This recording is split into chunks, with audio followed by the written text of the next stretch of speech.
Ah.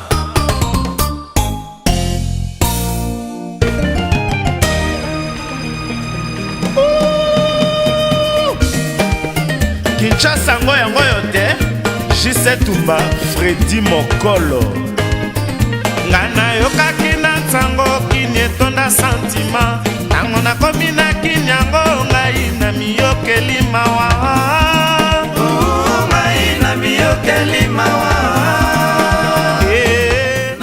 La ville-province de Kinshasa connaît de plus en plus les scènes de criminalité urbaine. Alors nous avons vu récemment comment est-ce que les quais de marché des Matete être visités par les bandits et même le bar de Martin Bakole qui a été aussi visité par les bandits armés en plein jour. Alors on se demande comment peut-on évaluer l'opération Ndobo alors que les scènes de crime se multiplient du jour le jour dans la ville-province de Kinshasa. Mais aussi, quelles sont les nouvelles perspectives à mettre en place pour lutter efficacement contre ce fléau qui bat le plein dans la ville-province de Kinshasa. Mesdames et messieurs, bonjour et bienvenue à ce nouveau numéro de l'émission Banakin, une émission qui traite les problématiques de la ville-province de Kinshasa. Aujourd'hui, nous avons le plaisir de recevoir un Kinois avec qui nous allons débattre autour de la problématique liée à la criminalité, au banditisme urbain dans la ville-province de Kinshasa. Suivez-nous.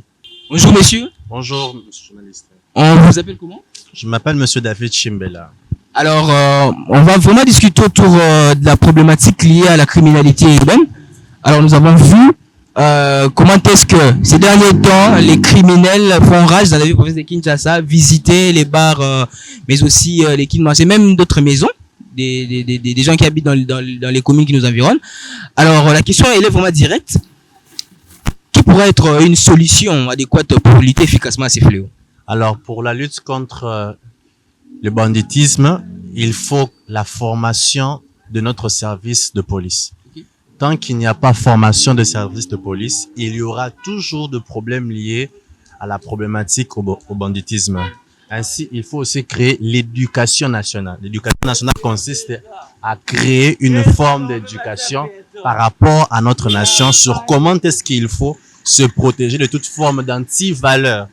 Toute forme d'antivaleur qui ne permettent pas au pays d'avancer créera toujours un recul par rapport à notre nation. Les antivaleurs, la formation militaire, la formation police va permettre à notre pays de devenir plus structuré, plus organisé, afin de permettre au pays d'avoir une...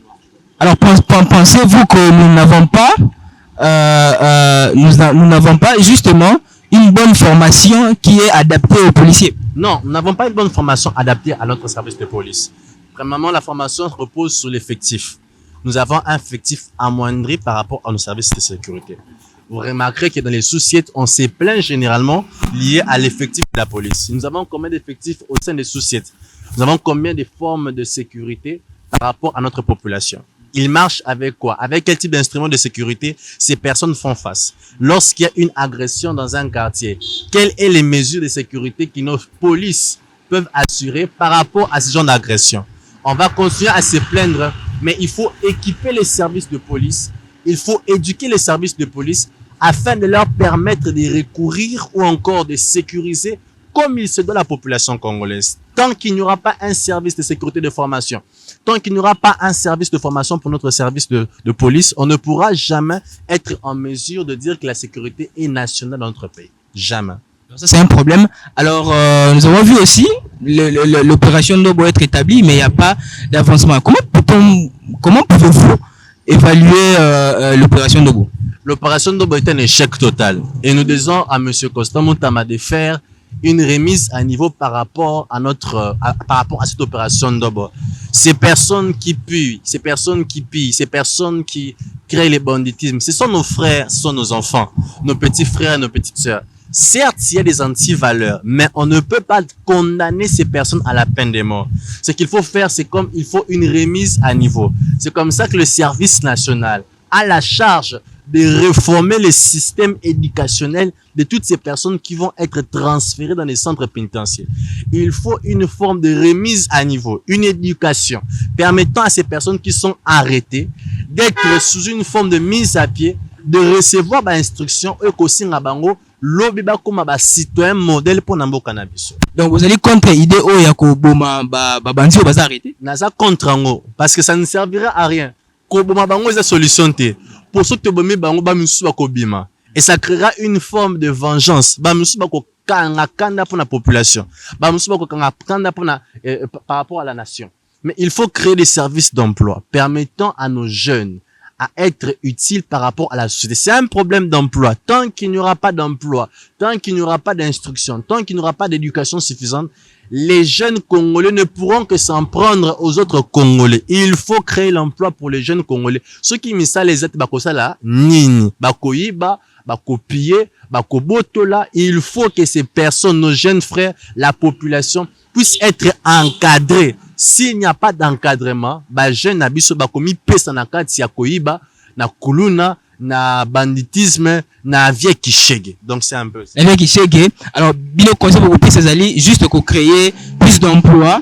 Mais est-ce que généralement cause il y a banditisme ou il y a kulunatisme, si on peut le dire, na ville province de Kinshasa zakalié quand on a emploi, est-ce qu'il y a pas d'autres choses qui créent de ces phénomènes là? Monsieur le journaliste, merci pour la question. Aujourd'hui, la population congolaise, c'est 70% des jeunes qui sont la population congolaise. Et le taux de chômage est élevé. On a un taux de chômage qui est criant. Tant que ces jeunes n'auront pas de quoi, d'activité à se rendre utiles pour la nation, ils ne peuvent donc pas être utiles pour leur propre famille. Ils ne peuvent pas être utiles pour leur propre vie. Parce que bolingi ba congolais wana basa la ningeni ni po ba mi pesa na kati ya société. Comment est-ce qu'ils vont payer leurs factures? Comment est-ce qu'ils vont manger les matins? Comment est-ce qu'ils vont se débrouiller? Et non seulement ça, tant que la population congolaise n'apprendra pas à se prendre en charge, à entrer dans l'entrepreneuriat, l'éducation de l'entrepreneuriat, on ne pourra jamais avoir des têtes pensantes au copé sabiso lobby ba congolais makasi, des personnes qui vont représenter la nation. Et il le faut. Et comme je le répète encore, c'est un problème ici de l'emploi. Tant qu'il n'y aura pas d'emploi, suffisamment d'emploi, on ne pourra jamais trouver la paix dans nos quartiers, dans nos avenues et tout là. Mais donc qui président de la République, le premier ministre va que création d'emploi, il faut que ça, il fait ça, il m'a dit que pas jeune bango bas na capacité à créer emploi. Idée on a bien au monde ndenge. Mais na zotu na epa ya bakonzi mboka, jeune o azalaki kotanga na université, alamuki na tongo université esili, il faut luka musala. Akoluka musala ndenge nini? Mais ako créer musala, idée créer musala na mbongo nini? Pour abanaki ko soutenir ye. Maman bana ko pesa mbongo, maman peut même pesa transport, maman pesa mbongo alipa kolia nyonso tongo. Siko asili si classe, mbongo kolia, mbongo alipa wana pe ekatani. Il faut ça siko ndenge nini? CV na yona ezo pesa siko importance na kati ya société nationale. C'est que je suis en train de dire, si il n'y a pas de services de formation après que les étudiants aient fini leur université, leur cursus académique, il est très difficile que même les jeunes puissent donner à l'entrepreneuriat parce qu'il faut avoir une base, il faut avoir un début. Et ben neliwana ekosenga ke azala déjà na moi espoir moko ekopese lobby abimisa mutu. Il faut que les services universitaires mettent en œuvre des centres de formation dans l'entrepreneuriat permettant à des jeunes de s'en sortir demain dans la société. Alors, pour s'adapter vraiment à problématique aux alliés d'emploi, puisque nous parlons du banditisme, mais touchons un peu ces secteurs-là. Bolobi, il faut créer plus d'emplois pour que permettre aux jeunes à la recycler, à temps et à se faire développer dans la société. Alors, quels sont les emplois que vous avez à l'idée qui peuvent être mis en place pour que jeunes au bazali aujourd'hui va se lancer le banditisme, bazali a beaucoup plus de facilité, il y a plus réduire dans la société être utile. Merci monsieur le journaliste. Aujourd'hui nous sommes en train de parler par rapport à la guerre de l'Est. On est en train de se poser la question de l'effectif des nombres des militaires. Nous avons un effectif réduit. On pose la question de l'effectif en termes de police. On a un effectif réduit. Parce que tout est redirigé et dirigé vers le centre-ville. Si nous créons la décentralisation, si nous permettons à ce que les jeunes puissent se retrouver dans leur quartier, qu'il y ait des formations, qu'il y ait des mises à niveau, Moussala neti ya coordonner et ça Moussala oisa valorisé. Moussala neti ya pâtisserie, ça Moussala neti ya valorisé.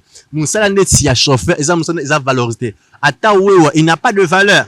Et pourtant, si nous prenons le temps de savoir mettre en exergue tous ces métiers qui sont autour de nous, Aujourd'hui, ces personnes ne pourront jamais plus chercher à avoir du travail au sein des banques, au sein des sociétés, au sein des entreprises publiques, au sein de.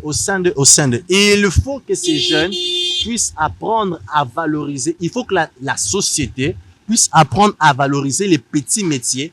Permettons aujourd'hui à ces jeunes de se retrouver dans la société.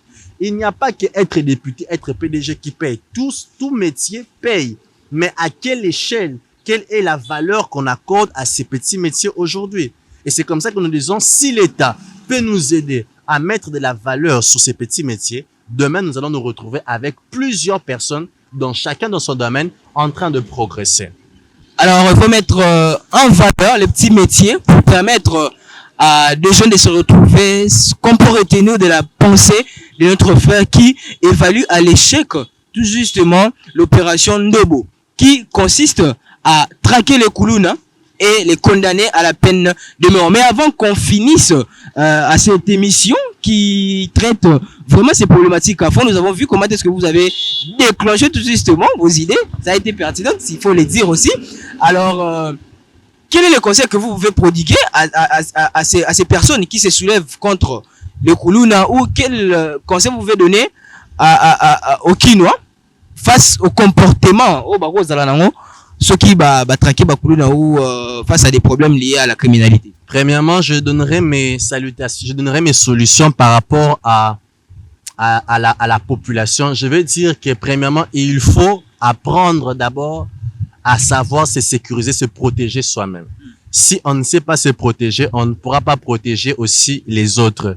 Deuxièmement, il faut une instruction familiale. Chaque parent doit apprendre à exercer l'instruction au sein de sa famille, au sein de ses enfants. Quand on ne sait pas se surveiller, on ne pourra pas surveiller ses enfants, on ne pourra pas surveiller la nation. Troisièmement, je demanderai pendant ces temps, pendant cette période, d'instaurer les mesures de couvre-feu. Jeune à côté de 23 RT, sans carte d'électeur. Ce n'est pas possible, ce n'est pas anormal qu'aujourd'hui dans notre pays, on a des jeunes, pendant les temps de crise, les temps de guerre, qui continuent à véhiculer, à circuler jusqu'à minuit, à 1h, sans carte d'identité. Ça met en danger les groupuscules de 10, de 20 personnes dans les Nganataba, dans les Nganandiaba. Il faut les arrêter. Cela va diminuer le taux de criminalité. Ensuite, les bruits sonores des bars empêchent aussi que l'on puisse avoir la certitude de savoir ce qui se passe autour de nous. Réduire le niveau des bars, réduire le niveau des boîtes de nuit sous la ville-province de Kinshasa nous permettra de facilement gérer aussi les enfants et la population qui est autour de nous. C'est un peu les petites solutions que nous pouvons apporter, donner comme conseil aujourd'hui à la masse quinoise en tout cas. Nous sommes arrivés à la fin de cette émission. C'était un plaisir de pouvoir partager ces moments avec un Quinois aussi qui s'est exprimé librement au micro de Power Media, avec qui nous avions étalé en long et à large cette problématique, et il a donné des solutions palpables pour lutter contre ces fléaux. Nous pouvons citer notamment la mise à niveau de l'opération Ndobo, ou le recyclage des policiers dans la ville-province de Kinshasa. C'est à suivre avec nous encore, et voilà.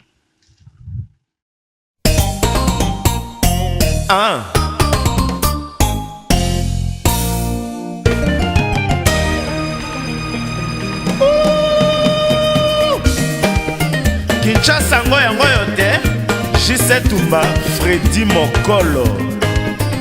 Ngana yokaki na ntango kini etonda santima, tango nakomi na kinyango ngai na miyokeli mawa.